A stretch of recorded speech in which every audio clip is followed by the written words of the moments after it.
Bien, on va donc démarrer ce troisième cours en fait sur l'interface chimie des matériaux, biologie, médecine.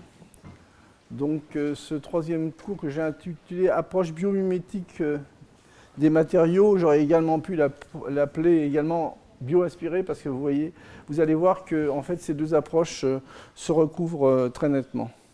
Alors au niveau des approches biomimétiques, quand on regarde la littérature de façon assez large, on peut y trouver en fait deux types d'approches selon en fait les formations des chercheurs qui participent à ce genre de recherche, ce que j'appellerais l'approche physico-chimie, où généralement il faut d'abord décoder les paramètres physico-chimiques et structuraux responsables de l'effet ou des effets, copier le concept et développer ensuite des systèmes ayant des propriétés, je dirais, similaires ou meilleures. Et en général, ce que l'on trouve déjà dans la littérature aujourd'hui, puisque ce sont des travaux qui ont commencé, je dirais, dans les années 85, donc vous voyez, ce sont des travaux relativement anciens, mais qui se sont, je dirais, fortement améliorés. Vous allez en voir un certain nombre d'exemples. Et donc la deuxième approche, c'est ce que j'appellerais l'approche chimique. Donc l'approche chimique, c'est de décoder les paramètres chimiques et biologiques associés, vous voyez, à la formation du matériau, du biomatériau ou du système. Donc il y a une analyse en fait des modes de construction. Alors une fois qu'on a identifié certaines étapes et les composés qui sont importants, on essaye de synthétiser certains de ces éléments, de construire des matériaux en tenant compte de cet apprentissage, et en particulier en se servant soit d'approches que j'appelle intégratives, soit de couplage chimie-procédé. Et dans ce cadre-là, quand on regarde la littérature, même si c'est un domaine qui est bouillonnant à l'heure actuelle, on regarde les résultats, je dirais que les constructions, pour l'instant, malgré tout, restent encore naïves. Alors, donc, je vais traiter une partie, en fait, des approches biomimétiques que j'ai un peu classé dans les approches physico-chimiques. Et à la fin, si j'ai le temps, je commencerai à traiter les approches chimiques, mais de toute façon, j'ai prévu en fait un autre cours dans la session de l'année prochaine qui traitera de façon un peu plus exhaustive de ces problèmes-là. Alors, qu'est-ce que l'on trouve dans ces approches physico-chimiques ? Un certain nombre d'exemples que vous connaissez déjà, puisque en général, ce sont des exemples qui sont fortement repris, en particulier par les médias. Bon, la feuille de lotus avec sa super hydrophobie, l'exemple du martin pêcheur, du poisson coffre, l'exemple de la peau de requin. Enfin, tous ces trois derniers exemples concernent plutôt en fait des optimisations des aspects aérodynamiques. Il y a également des aspects sur l'adhésion, et en particulier un exemple qui est très classique, c'est celui de la fleur de Bardane qui a finalement inspiré le velcro. Et il y a énormément de travaux sur l'adhésion qui concernent finalement, qui tournent, je dirais, autour de ce lézard gecko. Et donc aujourd'hui, je vais aller très vite en balayant finalement ces exemples qui sont des exemples que je classerai un petit peu comme des exemples grand public pour certains. Et puis je vais m'attarder un petit peu plus sur la partie adhésion. Alors donc l'exemple, je dirais, le plus connu, et je vais aller assez vite parce que vous allez avoir tout un séminaire par quelqu'un qui est expert de tout ce domaine. En fait, c'est David Kieré, que je présenterai à la fin de cette leçon. L'exemple, je dirais, le plus connu, c'est en fait l'exemple de la feuille de lotus, où finalement, vous avez l'eau ne mouille pas cette feuille essentiellement parce que le lotus développe une microstructure qu'on peut faire une analogie, je dirais, avec ce qu'on appelle un tapis de fakir, sauf que dans ce cas-là, le tapis de fakir est microstructuré. Et donc, en fait, cette goutte d'eau en fait, emprisonne une couche d'air en fait, qui empêche en fait, le système de mouiller. Alors, donc, il y a eu des tas de travaux, vous voyez, typiquement des travaux dans les années 90. Donc, d'ailleurs, David, tu étais un des co-auteurs de ce travail, qui, en fait, en mimant finalement les structures de la feuille de lotus, par exemple en créant par des méthodes de physique en fait, des plots, des rangées de plots avec un séquençage de l'ordre du micron ou de quelques microns, et éventuellement en hydrophobant finalement la surface, on arrive à obtenir des systèmes qui sont super hydrophobes, vous voyez, avec des angles de contact qui sont très très élevés. Simplement pour vous rappeler une valeur, l'angle de contact de la poêle de téflon, c'est environ 107 degrés, donc on est bien au-delà sur ces surfaces. Alors bien évidemment, il y a un intérêt appliqué, c'est qu'en fonction de la nature en fait, de la chimie de la surface à texture équivalente, on peut obtenir des revêtements qui sont très hydrophobes, par exemple sur du verre traité, verre non traité, donc pour faire des pare-brises anti-pluie. Donc il y a eu un certain nombre de recherches qui ont été réalisées un peu dans ce domaine. Et également, si on utilise finalement une chimie plutôt de revêtement hydrophile, à ce moment-là, on peut obtenir des revêtements anti-buée. Et donc, il y a énormément d'applications et au niveau industriel, il y a toujours, je dirais, un intérêt très marqué vers ces systèmes super hydrophobes. Par contre, ces systèmes super hydrophobes, en fait, ce sont des systèmes dans lesquels l'eau n'adhère pas à la surface. En fait, ce sont des systèmes qui évacuent l'eau roule.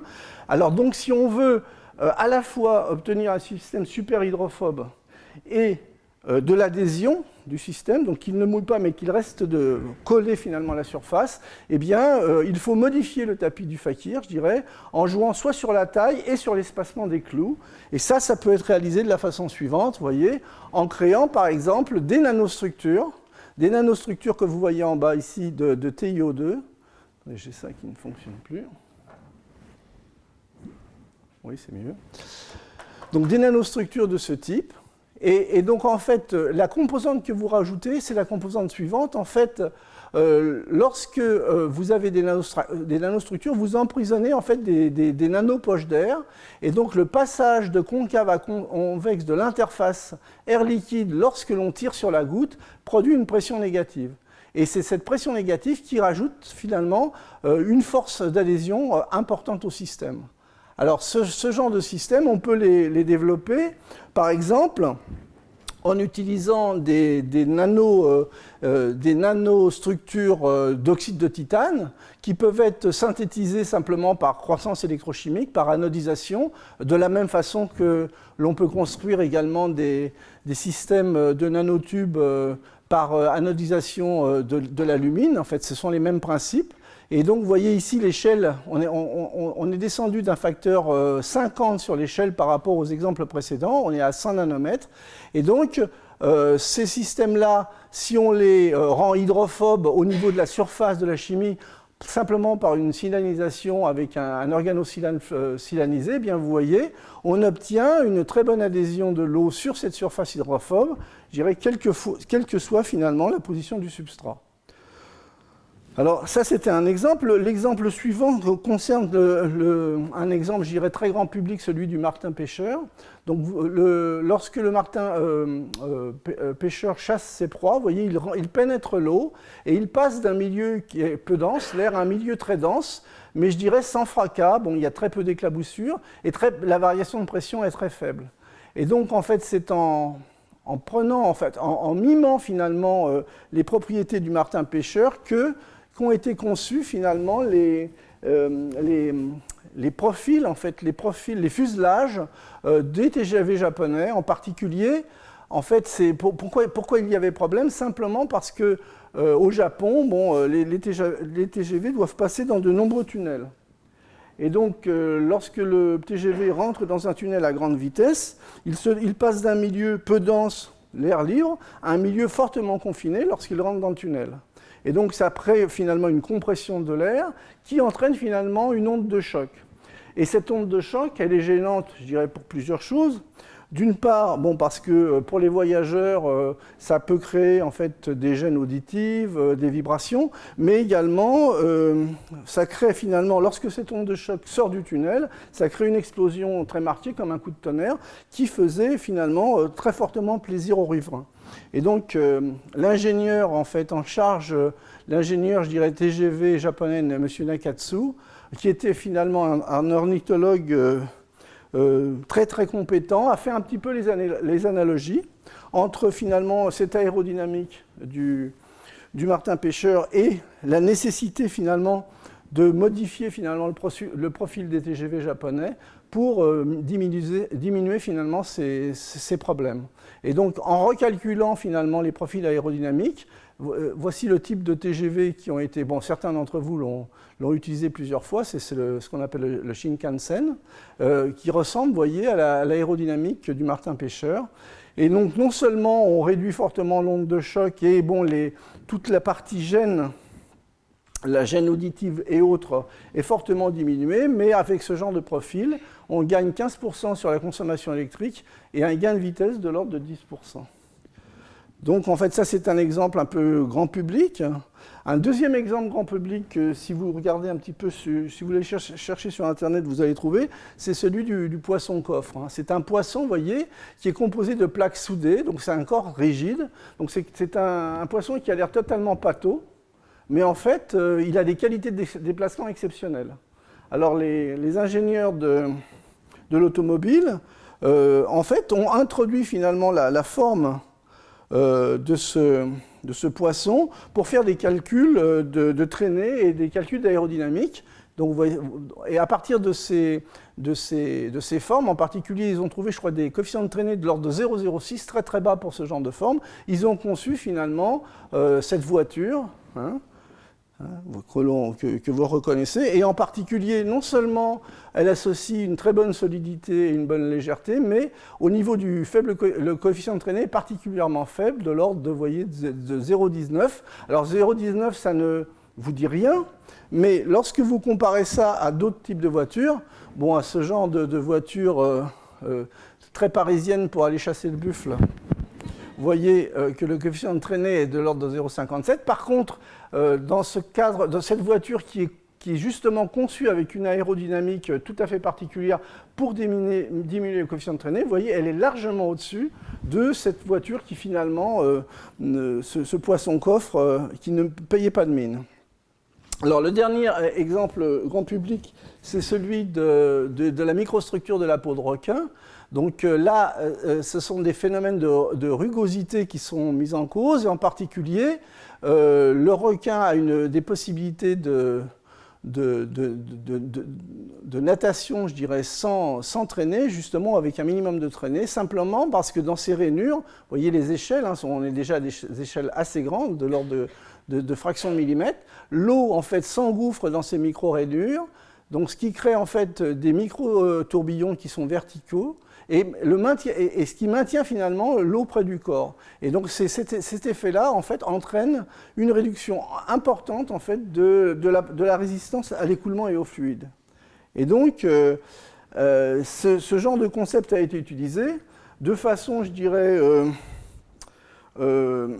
plutôt à mauvais escient du côté des combinaisons des nageurs, parce qu'en fait, il a été montré que finalement, ce n'était pas sur l'aspect rugosité qu'il y avait un gain, au niveau de la compétition, mais plutôt finalement sur des aspects de rigidification du corps. Par contre, il y a des tas de systèmes qui utilisent finalement des systèmes biomimétiques par rapport à la peau de requin, tels que par exemple certains bateaux de compétition. Bon, les balles de golf, je vous montrerai qu'il y a une certaine analogie, mais en particulier ce qu'on appelle les riblets d'avion, qui ont été développés maintenant il y a déjà un certain nombre d'années. Vous voyez, par exemple, par Airbus, donc avec des structures latérales qui sont simplement des structures en plastique qui sont collées en fait sur les ailes de l'avion, qui réimitent finalement ces textures de type peau de requin. Et au niveau des gains, vous voyez, bon, même si ce n'est pas extraordinaire, bon, au niveau de la traînée aérodynamique, on gagne à peu près 8%, et ce qui fait à peu près un gain de consommation de 2 tonnes de carburant sur un vol long courrier. Donc 2 tonnes de carburant, c'est vrai que par rapport à la consommation d'un vol long courrier, ça reste modeste, ça fait à peu près 1,5-2%, mais ce n'est pas négligeable. Donc la balle de golf, je vais passer assez vite, mais je dirais ça. Il y a la réduction de la traînée de la balle de golf, elle est également due finalement à cette structure particulière. En particulier, au début du siècle, on pensait que finalement les meilleures balles de golf du siècle dernier étaient des balles totalement lisses, et on s'est aperçu que finalement c'était les balles usagées qui étaient les plus intéressantes, qui allaient le plus loin, et à partir de là, on a construit justement ces balles alvéolées pour justement diminuer les effets de traînée et obtenir en fait des balles plus performantes. Maintenant, donc, je voudrais centrer ma leçon sur les aspects d'adhésion, et en particulier en prenant comme exemple des animaux, en fait, en partant des petits insectes jusqu'aux lézards. Donc l'adhésion, l'origine de l'adhésion, c'est essentiellement les interactions de Van der Waals. Donc ce sont des interactions qui sont communes et très diversifiées. En particulier, elles sont basées sur des problèmes de dipôles qui sont soit permanents, soit des dipôles induits. Et donc, ce sont des interactions qui peuvent être attractives. Donc ça, ce sont les composantes principales. Et également, les problèmes d'adhésion, leur source peuvent être générés par des problèmes associés à des forces capillaires. Et dans le cas, en fait, où certains donc, de ces insectes ou de ces lézards pourraient finalement réaliser des sécrétions. Alors, les interactions de Van der Waals, en fait, lorsqu'on veut augmenter finalement ces interactions pour augmenter l'adhésion, je dirais le critère, c'est d'augmenter finalement la densité du nombre de points de contact. Donc ça veut dire que finalement, augmenter la densité du nombre de points de contact, c'est d'aller vers des systèmes microscopiques, voire nanométriques. Et on peut également jouer sur la qualité du contact, en particulier, en jouant sur la chimie de surface, mais c'est surtout, en fait, dans beaucoup d'exemples, c'est surtout l'augmentation de la densité du nombre de points de contact qui est importante. Alors là, je vous montre un exemple que j'ai trouvé assez amusant. J'en avais discuté avec Serge Berthier, qui était, vous vous rappelez, le conférencier qui est venu le premier jour, la première leçon de ce cycle. En fait, cet exemple, c'est un exemple de papillon de nuit, le Cydia pomonella. Et donc, c'est un papillon qui adore finalement se fixer sur les pommes et sur les feuilles. Et en général, les substrats sur lesquels il se fixe sont fortement lisses, très lisses. Donc, en fait, il lui faut des qualités d'adhésion remarquables et donc il déploie un grand nombre d'une surface très importante et via des forces de Van der Waals, finalement, ça lui permet d'adhérer à ces substrats variés. Mais bon, en fait, il y a un deuxième problème, c'est qu'une fois que l'animal finalement a adhéré au substrat, eh bien, il faut qu'il puisse s'en libérer. Et donc, parce qu'il faut d'une part qu'il puisse se décrocher et puis éventuellement qu'il puisse se mouvoir. Et donc, en fait, c'est assez intéressant comme système. En fait, les pattes de cet animal se terminent par des petits coussinets gonflables que vous voyez ici. Ces coussinets sont striés. Là, vous voyez le coussinet gonflé. Hein. Et donc, lorsque le papillon veut se décoller, ce qu'il fait, c'est qu'il dégonfle finalement, il dégonfle lorsqu'il adhère, et il gonfle les coussinets lorsqu'il veut se décrocher, simplement parce qu'en gonflant les coussinets, finalement, il diminue fortement, il augmente en fait ses stries avec le diamètre de ses stries d'un facteur 2, donc ce qui réduit finalement dans les mêmes proportions la surface de contact, et donc de ce fait réduit les forces d'adhésion. Donc en fait, la plupart des systèmes que je vais vous montrer, il y a deux parties importantes. Il y a d'une part l'adhésion elle-même, et il y a le décrochage finalement, la partie dynamique de l'adhésion, qui est loin d'être négligeable, et c'est un facteur très important. Alors, si on regarde maintenant l'adhésion justement des petits insectes jusqu'aux lézards, eh bien on s'aperçoit qu'en fonction de la masse, vous voyez, ce que vous voyez ici, ce sont des clichés de microscopie électronique qui sont en fait une microscopie des extrémités. Et bien en fonction de la masse, donc du poids du corps, quand on passe par exemple du scarabée au lézard, vous voyez que les soies terminales sont de plus en plus raméfiées. Donc il y a vraiment un facteur d'échelle et une multiplicité qui augmente lorsque la masse augmente. Hein. Donc ça, c'est une observation relativement globale.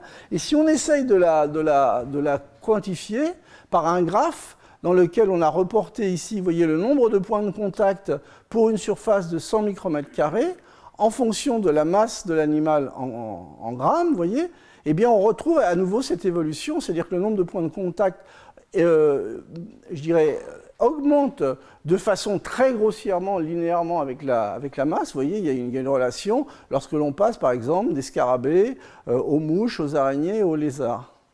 Alors, si on fait le calcul très grossier, je dirais, un calcul vraiment à la louche, pour un homme de 80 kg, une femme de 80 kg, eh bien, ça représente finalement 6 millions de spatules sur 100 micromètres carrés, en considérant qu'on construit, en fait, je dirais, la partie adhésion avec des spatules de 3 nanomètres qui paraît être en fait un peu la taille minimum que l'on peut facilement concevoir au niveau procédé. Ce qui veut dire qu'on aurait un nombre total, en comptant les pieds et les mains, je dirais de 5-10 puissance 13 contacts. Alors quand on recalcule la force, eh bien, on retrouve une force de l'ordre de plusieurs dizaines d'atmosphères. C'est-à-dire qu'il n'y a pas de problème au niveau de l'adhésion, mais c'est fini, vous ne pouvez plus bouger. Hein? Donc, à nouveau, j'insiste sur le fait qu'il ne s'agit pas de... Il y a toute la dynamique de l'adhésion, et c'est peut-être la dynamique de l'adhésion, vous voyez, je vais vous montrer quelques exemples, qui finalement mériterait finalement un véritable travail de recherche, parce que c'est ce qui a été le moins travaillé à l'heure actuelle. Alors, si je reviens sur le gecko, donc le lézard gecko, qui arrive donc à se tenir sur des surfaces lisses, perpendiculaires au plafond, même en utilisant qu'une seule patte, eh bien, lorsque l'on regarde finalement la structure en fait de ces pattes, vous voyez, donc elles sont constituées de lamelles. Ces lamelles, en fait, c'est toute une structure hiérarchique de soies qu'on appelle des seta. Et ensuite, vous avez chaque micro-soie peut se redécomposer en environ 1 millier de spatules. Hein. Donc vous avez finalement une structure hiérarchique avec, vous voyez, une augmentation finalement de la surface de contact de façon très très importante, et c'est ça qui va permettre justement une très bonne adhésion. Alors bon, ça c'est une autre vue de ce genre de lézard, hein, donc où on revoit finalement les différentes échelles, les différentes hiérarchies accessibles. Alors si on regarde maintenant, il y a eu des mesures physiques qui ont été faites sur les propriétés d'adhésion de ces animaux-là. Alors par exemple, pour une patte de gecko, donc surface d'un pied, vous voyez des surfaces de l'ordre de 100 mm², eh bien l'adhésion pour une patte, on trouve une force mesurée de l'ordre de 10 newtons, ce qui revient finalement par soi, je dirais, à des forces de l'ordre de 200 micronewtons. Hein. Et ensuite, si on mesure, on peut aller jusqu'à mesurer, vous allez voir un exemple dans quelques minutes, l'adhésion pour une nanospatule, on trouve des forces qui se répartissent dans cette gamme entre 50 et 200 newtons par mètre. Alors, ce que je vous disais tout à l'heure, ce qui est important, bon, c'est de trouver en fait les conditions et les causes physico-chimiques de cette adhésion, mais il faut qu'il y ait une possibilité de déplacement, et en particulier, donc la plupart de ces animaux, et en particulier le gecko, en fait, l'adhésion est induite par cisaillement, et c'est grâce à ce cisaillement que l'adhésion est commutable, en fait. Hein. Et donc, en plus, je dirais, indépendamment de l'aspect nanostructure anisotrope et très grande surface, ces surfaces, les surfaces des pattes de gecko sont auto-nettoyables. Donc vous voyez, arriver à réaliser des systèmes qui présenteraient finalement de façon optimum, et vous allez voir, les systèmes que je vais vous montrer sont loin d'être optimum, ce genre d'adhésion avec sa dynamique, c'est un thème particulièrement intéressant et important. Alors un autre point que je souhaiterais mentionner, finalement, c'est l'évolution en fait des propriétés d'adhésion en fonction finalement des surfaces, selon, je dirais, que l'on parle de surfaces massives, de micro ou de nanostructures. En fait, ce que l'on observe, c'est en fait que lorsque la diminution de la taille, lorsqu'on diminue la taille des éléments de la structure, d'une part, il y a une diminution de la sensibilité de l'adhésion à la forme des extrémités au contact, donc c'est moins exigeant sur la forme, mais en particulier, ce que je vous ai reporté sur ce transparent, c'est l'évolution finalement des propriétés mécaniques. À droite, vous avez les matériaux qui sont durs, avec des modules Young, donc des coefficients qui traduisent en fait la dureté de l'ordre du gigapascal, et à gauche, vous avez des matériaux mous, voire très mous, voire collants, hein, avec des modules qui sont de l'ordre de quelques centaines de kilopascals, mais le fait qui est particulièrement intéressant, c'est lorsque, pour un même matériau, par exemple la bêta-kératine, qui est en fait le matériau qui compose finalement les pattes du gecko, vous voyez, en massif, c'est une réponse qui correspond finalement à un matériau dur de l'ordre du gigapascal. À partir du moment où vous descendez au niveau des échelles et que vous allez vers des systèmes micro voire nanostructurés, eh bien vous vous déplacez, je dirais, du matériau dur vers le matériau mou pour arriver dans une zone où le matériau peut être adhésif voire collant. Hein.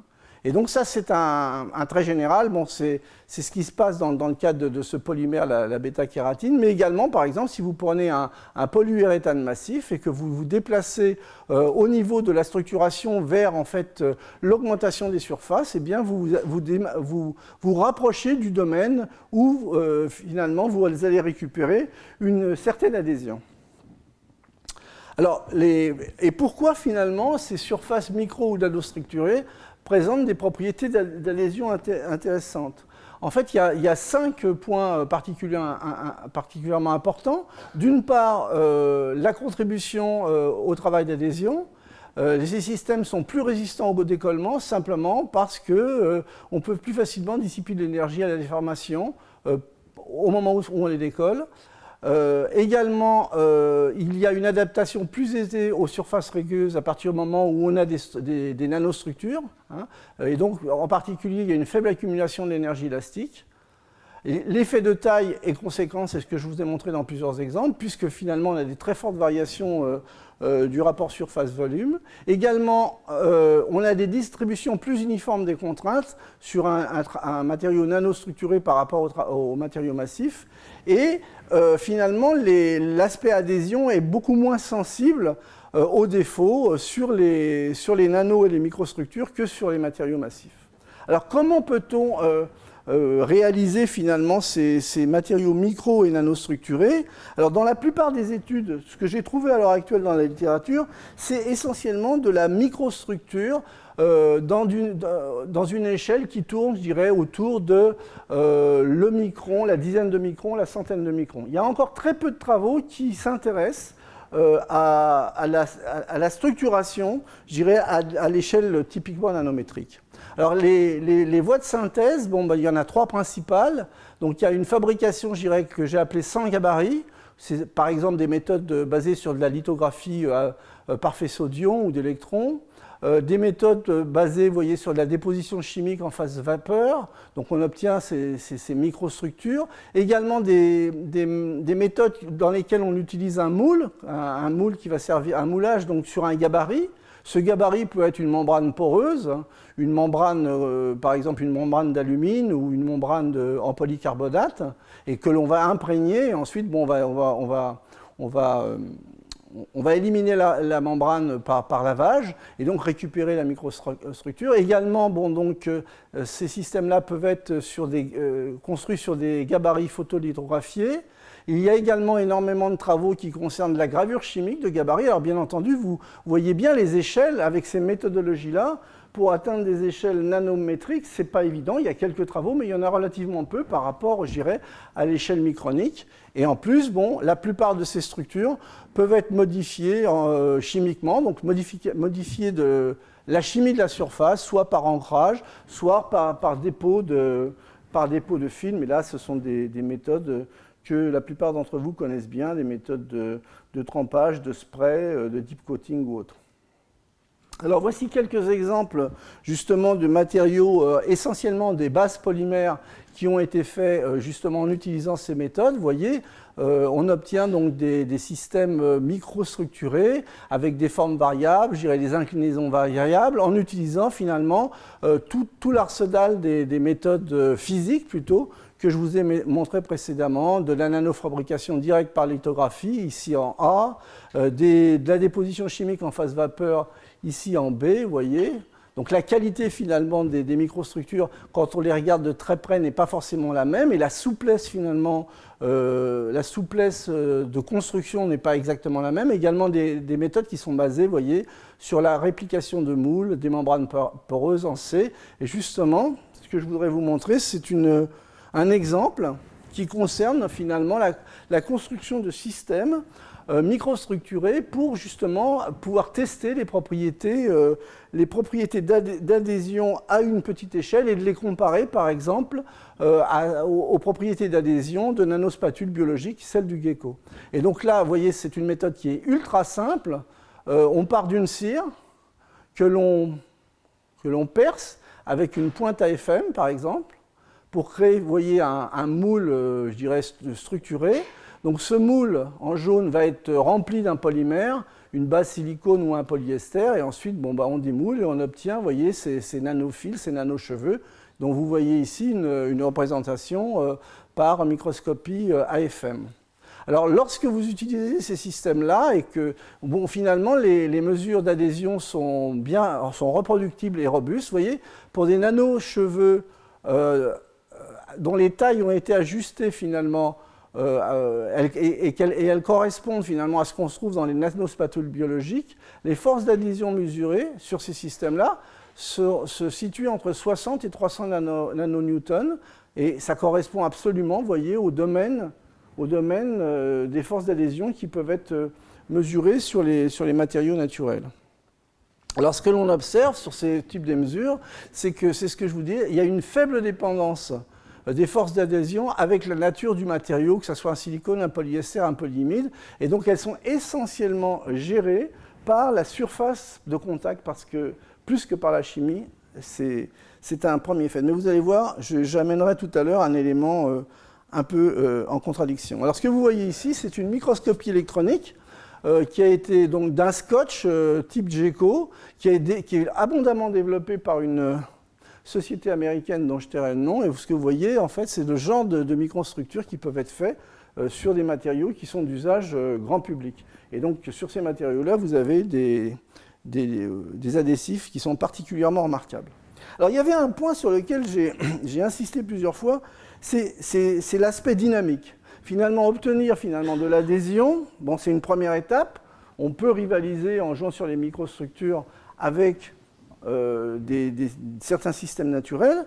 Par contre, si l'on veut pouvoir obtenir des systèmes qui bougent avec une certaine dynamique, il va falloir aller chercher un autre type de solution.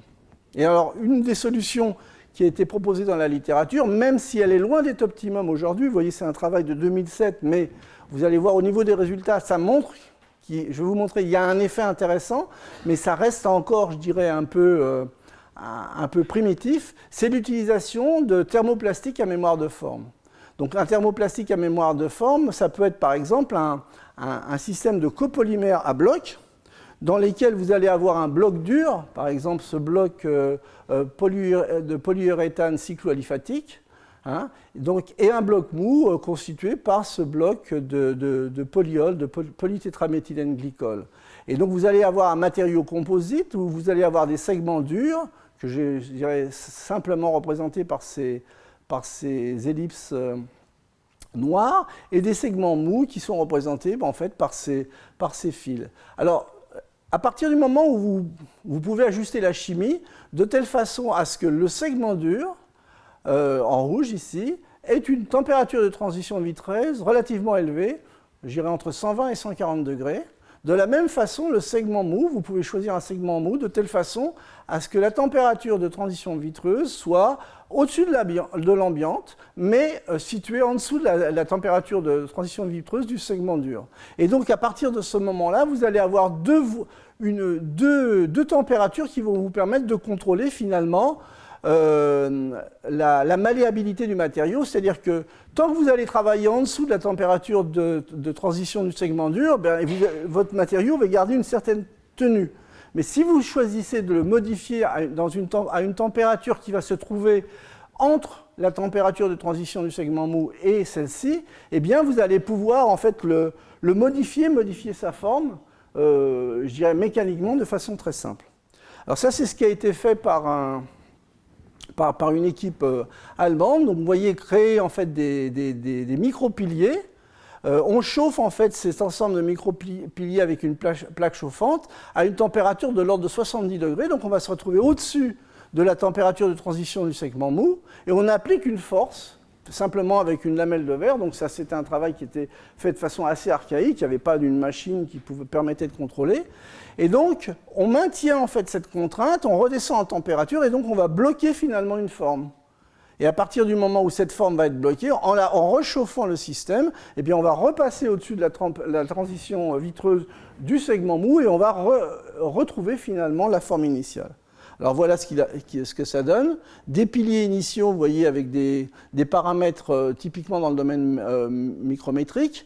Une résistance au pelage qui vaut donc 30 kPa. Et sur ces systèmes-là, vous voyez, on est au tiers du GECO. Bon, on peut être à 100%, mais ce n'est pas le propos. Alors, une fois qu'on a créé en fait cette déformation, vous voyez, cette déformation est stable. On incline les piliers. La résistance au pelage, lorsqu'on incline les piliers, elle tend vers 0. Et ensuite, on revient en température. Et donc, les piliers se redressent. Et donc, à ce moment-là, vous récupérez une partie simplement. Je vous disais, c'est un système qui est loin d'être optimum, une partie de la résistance au pelage. Mais donc ça vous permet de voir comment un système peut switcher finalement au niveau de sa qualité d'adhésion entre un système qui adhère et un système qui n'adhère pas. Alors, des applications finalement de ces adhésifs microstructurés, on en trouve un certain nombre dans la littérature, et en particulier dans tout ce qui concerne les applications biomédicales, les patchs adhésifs en particulier, dans la chirurgie de l'oreille, il y a énormément de développement en ce moment.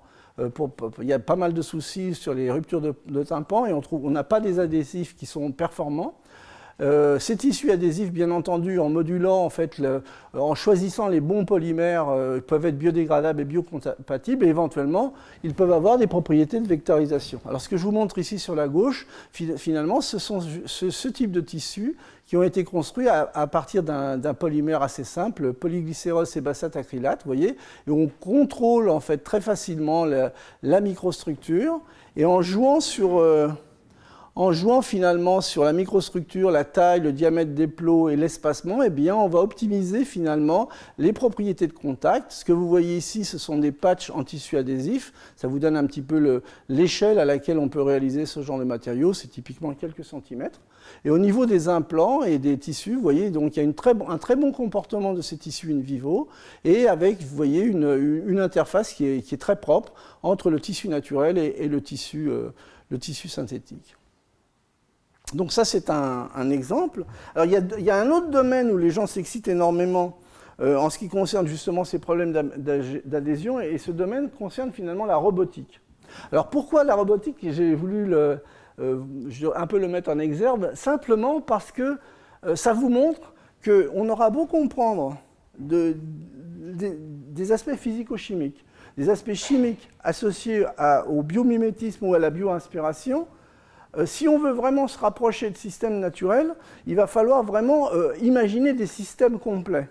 Et la robotique, même si ça reste, je dirais, à nouveau naïf, ce que je vais vous montrer, eh bien, c'est une démarche vers un système complet. Alors ça, c'est un travail qui a été fait à Stanford dans le groupe de Mark Kutkowski, où en fait, ils ont réalisé des robots en intégrant, vous voyez, au niveau, je dirais, de l'adhésion et des pattes, je dirais, tout ce qui était su, je dirais, sur l'adhésion, sur la physico-chimie de l'adhésion du GECO, et évidemment, ce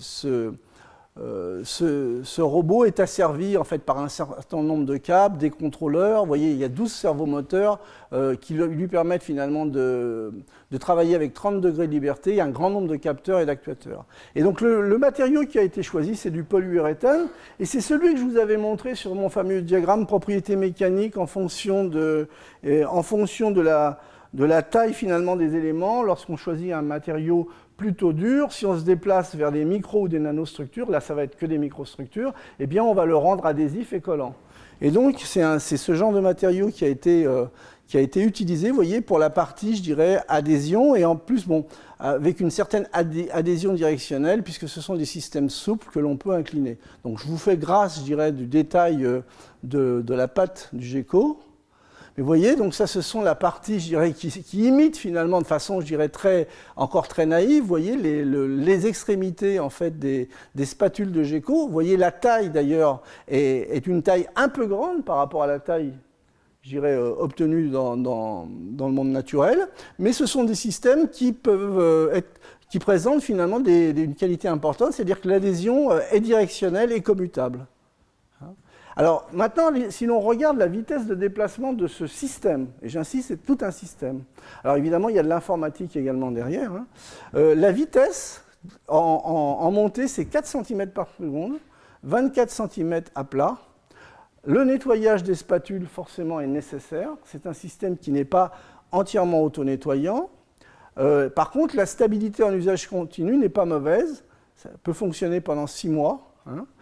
En particulier, cet usage, je dirais, non continu au-delà de 6 mois est dû au choix, finalement, du polymère. Un polyuréthane soumis à une friction, finalement, ça s'use. Alors, on va quand même comparer vitesse du gecko, 1 mètre par seconde. Oui, on en est loin, mais c'est un bon début. Spatule auto-nettoyante et stabilité en usage continu, bien entendu. Il n'a pas de pattes échangeables. Alors, je voulais simplement vous montrer, en fait, quelques images de comment fonctionne ce robot. Alors, c'est un robot qui fait 300 grammes, une longueur de 30 cm. Je vous ai dit 12 servomoteurs, qui a donc une adhésion directionnelle et une adhésion qui ressemble à celle du gecko, avec une vitesse, vous voyez, qui n'est pas très très rapide. Et donc les applications qui sont en fait proposées pour ce genre de robot, c'est essentiellement des systèmes qui seraient utilisés dans les nettoyages dangereux, ou dans les interventions un peu particulières, ou dans des systèmes de contrôle et de sécurité. Alors voilà ce que ça donne, vous voyez, bon, ça va rester très naïf. Ça, c'est une vidéo que j'ai prise sur le site de l'université de Stanford. Donc là, vous voyez, c'est une montée sur un vitrage. Vous allez un peu voir les... Donc vous voyez l'adhésion directionnelle, le système. Il y a une modulation finalement de l'interface qui permet la désadhésion-adhésion.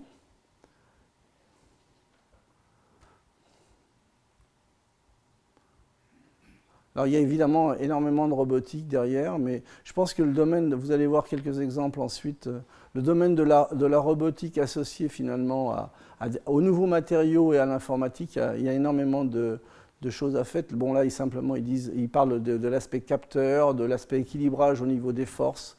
Donc ça, c'est justement l'adhésion qui, vous voyez, est directionnelle du système. Donc là, on voit bien le travail finalement des soies. Alors bon, bah, évidemment, ce n'est pas du 1 mètre par seconde, mais c'est un bon début. Hein. Pardon. Alors ça, c'était le gecko, je dirais, de la génération de la première étude. Alors maintenant, les systèmes qui sont fabriqués plus récemment, je dirais, sont un peu plus perfectionnés, vont un petit peu plus vite, mais en fait sont basés essentiellement sur les mêmes principes. Là, j'ai l'impression qu'on ne voit pas très bien. Non, on ne voit pas bien parce qu'en fait, ça a été testé sur des verres parfaitement lisses, sur des céramiques parfaitement lisses. Alors, il y a aussi ce genre je dirais, de système commutable. Bon, pour ceux que ça intéresse, si vous allez sur le site de Stanford, il y a une étudiante qui s'est équipée. Bon, elle devait faire de la varap de mon point de vue parce qu'elle avait le gabarit pour cela. Et donc, elle s'est équipée finalement de ce genre de patch. Et simplement en jouant sur les mêmes mécanismes d'adhésion, elle a réussi quand même à monter, je dirais, une façade de 10 à 15 mètres. Donc vous voyez, bon, à partir du moment, bien sûr, la taille des patchs était recalculée en fonction de la masse de l'individu. Hein. Alors, je vous disais que la robotique bio-inspirée ou biomimétique, c'est un domaine qui est en pleine effervescence. Vous voyez, il y a un certain nombre d'exemples, indépendamment de ce robot qui imite le gecko. Vous avez également des insectes volants, des systèmes qui imitent les rongeurs ou les homards ou bien des humanoïdes, des systèmes tentacules de pur. Pour ceux que ça intéresserait, je pourrais vous fournir les références. Mais vous voyez quand même, lorsqu'on regarde, il y a énormément de travail assez récent. C'est du 2012-2013 et il y a maintenant de très forts couplages avec, je dirais, les sciences numériques et l'informatique. Et donc je pense que les générations les futures générations verront de plus en plus l'utilisation domestique de ce genre de choses. Alors, je voudrais juste mettre un petit peu de contradiction dans le propos, c'est de dire que je vous ai dit que bon, finalement, l'adhésion, elle est essentiellement basée sur l'utilisation de ces forces de Van der Waals, ça reste juste, mais en particulier, on a besoin vraiment de microstructurer les systèmes, voire de nanostructurer les systèmes pour optimiser l'adhésion. Alors, pourquoi? Parce que finalement, l'adhésion sur ces systèmes, il y a également une certaine facilité associée à la commutation des systèmes. Par contre, si l'on veut simplement avoir des systèmes qui adhèrent, avec des qualités d'adhésion équivalentes au GECO, on n'est pas obligé de microstructurer les systèmes. Alors ça, c'est un adhésif composite qui est non microstructuré, qui est basé, vous voyez, sur du polyuréthane ou du polydiméthylsiloxane, donc des matériaux qui peuvent être, je dirais, relativement mous, avec des fibres de carbone. Et donc ce sont en fait des coussinets moelleux en élastomère qui sont tissés dans un tissu rigide. Et donc, ils ont été optimisés au niveau du procédé, et donc là, c'est simplement du procédé, de telle façon à maximiser les contacts, à maintenir la raideur et assurer finalement une liberté de rotation dans un plan. Alors, voilà ce que ça donne. Au niveau de l'adhésion, vous voyez, on peut obtenir des systèmes qui supportent avec un patch, je dirais, de 100 cm² collé sur une surface lisse. Ce sont des systèmes qui peuvent supporter plus d'une centaine de kilos. Et dans l'article, il était même mentionné qu'on pouvait aller jusqu'à plusieurs centaines de kilos. Alors ces systèmes-là ont été construits finalement sur des modèles dans lesquels on a montré une certaine linéarité entre la capacité d'adhésion, donc la force d'adhésion, et je dirais la compliance du système, donc l'inverse de la raideur. Et ce qui a été mesuré en fait dans un grand nombre de systèmes naturels, vous voyez, ce sont des criquets, des geckos, des scarabées, il y a une linéarité finalement, ça c'est une échelle log-log, en fonction de cette force durable maximum et de la compliance du système. Et donc c'est en utilisant finalement ce type de loi d'échelle que ces chercheurs en polymère ont conçu finalement ces matériaux. Alors quand on reporte la même évolution, donc la capacité d'adhésion en fonction de la compliance, pour des données de systèmes naturels, c'est en vert, et pour les systèmes, vous voyez, synthétiques, eh bien on retrouve une cohérence qui est relativement bonne, si ce n'est voire parfaite. Et ceci, vous voyez, sur 14 ordres de grandeur.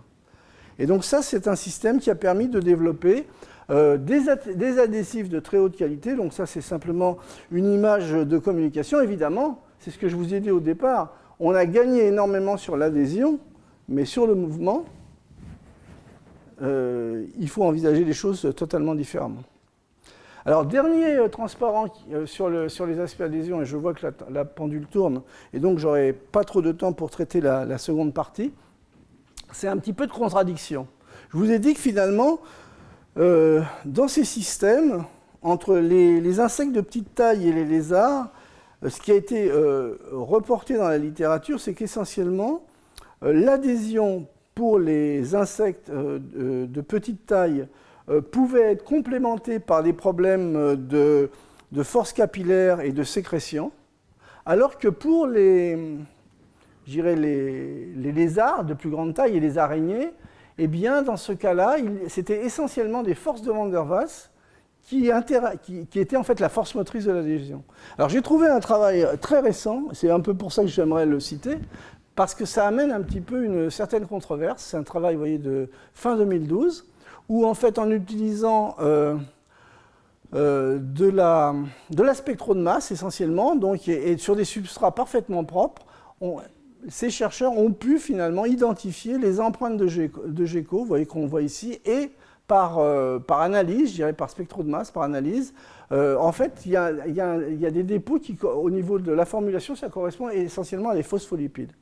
Donc je ne veux pas dire que, attention, dans l'adhésion, il peut y avoir des composantes également chimiques, mais je pense que c'est un domaine qui est en pleine évolution et que même si, jusqu'à maintenant, l'essentiel de la compréhension et de la maîtrise de tous ces phénomènes avait une base plutôt physico-chimique, je dirais qu'il ne faut pas oublier que la chimie peut également jouer un rôle. Alors, j'en arrive à la toute dernière partie de l'exposé, donc des approches biomimétiques, des approches chimiques. Alors, je vais vous montrer, je vais aller assez vite parce que c'est une partie que je reprendrai dans un cours de l'année prochaine, des constructions qui restent encore assez naïves. Alors, bon, donc, les constructions naturelles fascinent très clairement les chimistes. Ce que vous voyez ici, ce sont des coccolithes ou des coraux. En fait, ce sont des systèmes, des structures hiérarchiques magnifiques à base de carbonate de calcium. Également ici, ce sont donc des coquillages d'abalone en carbonate de calcium. D'autres matériaux dont nous avons parlé dans les leçons précédentes, donc à base de phosphate de calcium. Donc ça, ce sont des modèles en fait, de construction qui fascinent les chimistes. D'autres modèles dont vous avez souvent entendu parler, ce sont les radiolaires, par exemple, donc, qui sont à nouveau des systèmes naturels. Donc ce sont des algues phytoplanctoniques dont finalement la coque de protection est essentiellement construite en silice. Donc vous avez également d'autres types d'algues. Vous avez les fameuses diatomées dont en particulier Jacques Livage vous a parlé très longuement. Alors vous voyez, donc, si je reviens donc aux structures de type coccolithe, structure hiérarchique en carbonate de calcium. Hein. Le carbonate de calcium, c'est la composante, c'est de la craie en fait. Hein. Vous voyez, donc des structures qui sont magnifiques. Bon, on peut dire que c'est un peu aussi de l'art chimie, mais globalement, le questionnement des chimistes, c'est d'arriver finalement à commencer à comprendre quelles sont les règles de construction. Et alors finalement, on en est très loin, pour être très honnête. Alors, ce qu'on sait, en fait, c'est que certains de ces systèmes sont formés via l'association de nanocristaux, de cristaux de petite taille, via des mécanismes que l'on appelle des mécanismes d'attachement orienté. En fait, ce ne sont pas des systèmes qui sont obtenus par nucléation et croissance directe. Et donc, en fait, ces systèmes rentrent dans la catégorie de ce que j'appelais les mésocristaux. Donc ça, ce sont des cours que j'ai présenté l'an dernier. Donc, un mésocristal, ça se distingue en fait d'un cristal classique de la façon suivante. Dans un cristal classique, vous avez une étape de nucléation puis de croissance pour arriver au monocristal. Donc ça, c'est ce qui est décrit finalement dans tous les livres universitaires.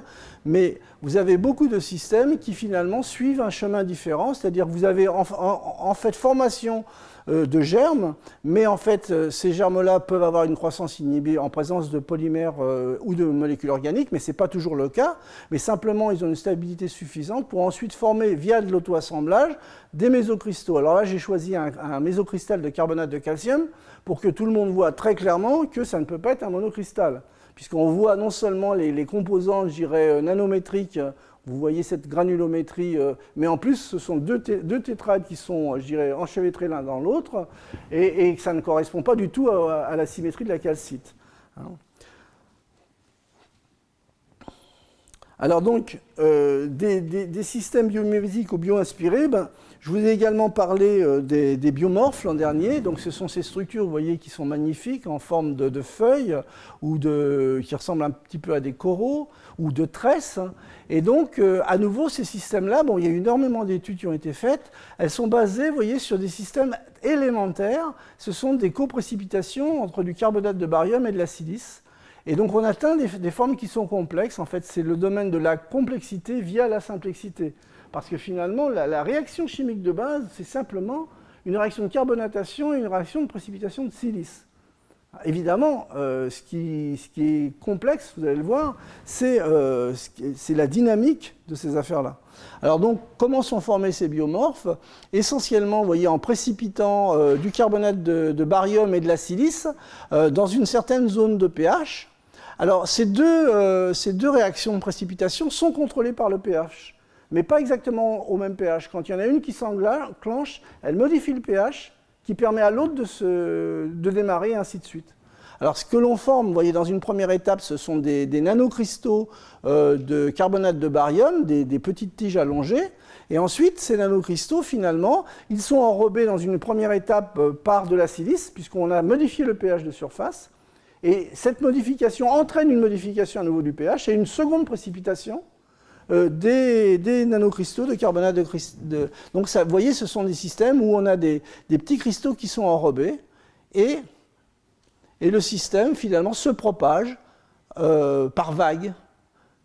Et donc, comme vous avez des systèmes anisotropes, c'est ce que je vous ai raconté dans la leçon précédente, à partir du moment où vous avez des systèmes anisotropes avec la bonne fraction volumique, c'est-à-dire que vous avez des allumettes pour les mettre dans une boîte, eh bien, vous voyez bien que vous n'allez pas pouvoir les mettre dans n'importe quel sens. Il va y avoir un certain ordre, un certain axe directeur.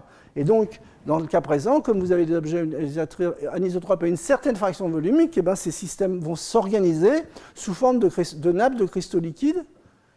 Et donc, vous voyez, ce sont des nappes qui croissent avec des vitesses de l'ordre de quelques microns par minute.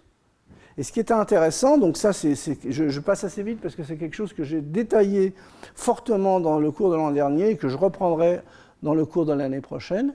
Alors, là, les formes obtenues, la chimie, elle est simple. Enfin, elle est facile à comprendre. Il y a deux réactions chimiques et deux réactions qui se couplent.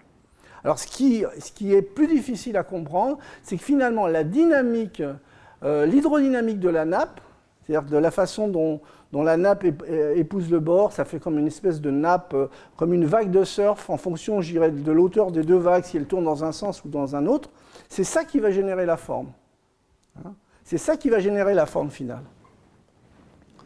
Alors bon, on peut obtenir, vous voyez, ça c'est du pur minéral, hein, c'est des formes en coraux. Et ça, c'est le corail tel que vous le connaissez.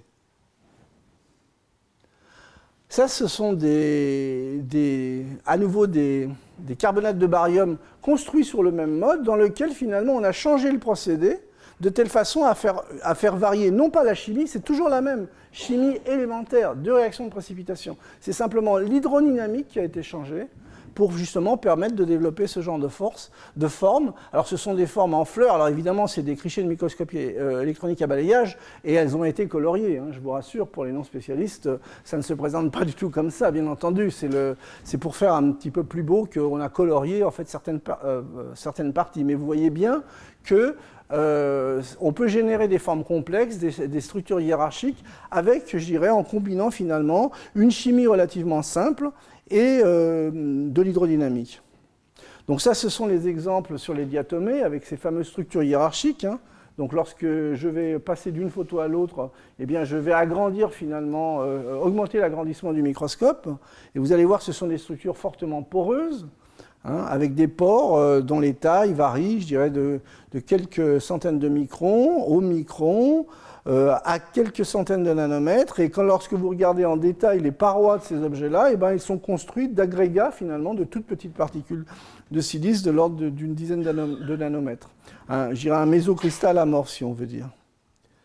Alors, donc, reproduire, finalement, ces structures de diatomées, à nouveau, les démarches restent naïves.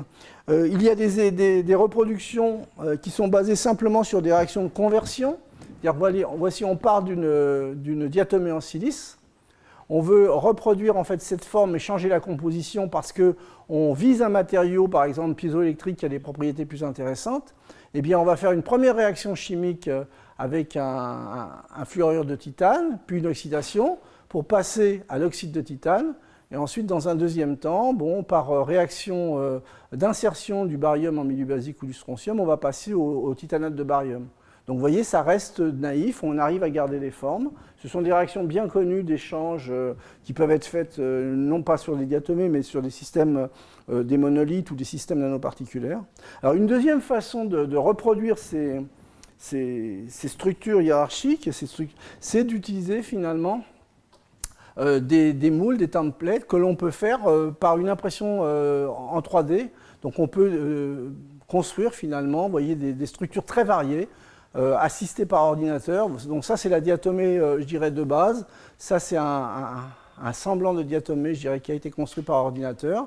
Et ensuite, donc, on peut imprégner finalement ces moules, donc ces gabarits, avec par exemple une source d'acide silicique. Donc là, pour ceux que ça intéresse, les systèmes polymériques qui permettent de conduire à la formation de ces gabarits, ce sont simplement des systèmes, des polyélectrolytes qui sont déposés layer by layer. Alors voici ce que l'on obtient, vous voyez, sur des silices 3D, après traitement thermique à 1000 degrés, puisqu'on a éliminé les parties organiques. Donc on peut reproduire des choses qui ressemblent, mais ça reste encore très naïf. Alors une autre façon de jouer justement sur les formes, c'est d'utiliser finalement les couplages chimie procédés en utilisant par exemple des processus d'auto-assemblage, et dans le cas présent, c'est de l'auto-assemblage qui va être induit par un procédé aérosol. Et donc, la seule chose, c'est qu'on va utiliser finalement comme élément permettant l'auto-assemblage des gabarits de différentes tailles avec différentes fonctionnalités. Et voilà, on va pouvoir obtenir, vous voyez, des choses assez amusantes, des agrégats contrôlés. Donc ça, je reviendrai dessus l'année prochaine, donc je vais un petit peu vite. Ou bien des bagels tout à fait particuliers. Voilà, donc j'arrive à la dernière, au dernier transparent. Donc dans ce domaine donc, de construction de systèmes hiérarchiques un petit peu complexes, il y a beaucoup d'excitation à l'heure actuelle dans le monde de la chimie et des matériaux. Pour être très honnête, les constructions qui se développent pour l'instant restent encore naïves, mais bon, ce qui est bien, c'est que je dirais que ça ouvre finalement un certain nombre de perspectives. L'année prochaine, je prendrai les diatomées comme modèle, et donc c'est une leçon, enfin je ferai 1 heure entière sur ce que je viens de traiter en quelques minutes, parce que j'estime que c'est un domaine qui est intéressant, indépendamment de l'aspect, de la beauté finalement de ces objets. Alors, en complément finalement à cette leçon, aujourd'hui on a le plaisir et la chance de recevoir donc David Quéré, qui est donc à la fois professeur à l'ESPCI et professeur chargé de cours à l'école polytechnique. C'est quelqu'un dont je suis les travaux depuis de nombreuses années, hein, c'est-à-dire que quelqu'un qui a vraiment été très impliqué, bon je pense qu'il est passé au collège à un moment également, hein, qui a été très impliqué dans tous les problèmes de mouillage, et en particulier, bon, il a un grand nombre de contacts industriels, parce que les problèmes d'adhérence de mouillage, c'est un problème industriel très très important. Mais vous allez le voir dans son séminaire, enfin, ce qui m'a le plus intéressé, c'est justement quelqu'un qui traite les aspects dynamiques du mouillage. Et finalement, il y a peu de groupes à l'heure actuelle qui, en fait, vont jusqu'à traiter les aspects dynamiques. Alors, ce que vous voyez donc un certain nombre de awards et de distinctions que vous pouvez tous lire. Donc, ce qu'on va faire, c'est qu'on va faire une petite coupure. J'ai dépassé de 4 minutes, je suis désolé. Mon temps. Donc on va faire une petite coupure de quelques minutes, et dans une deuxième partie, David Quéré va nous faire un séminaire en fait justement qu'il a intitulé L'eau sur coussin d'air, de l'effet lotus aux matériaux texturés. Voilà, je vous remercie pour votre attention.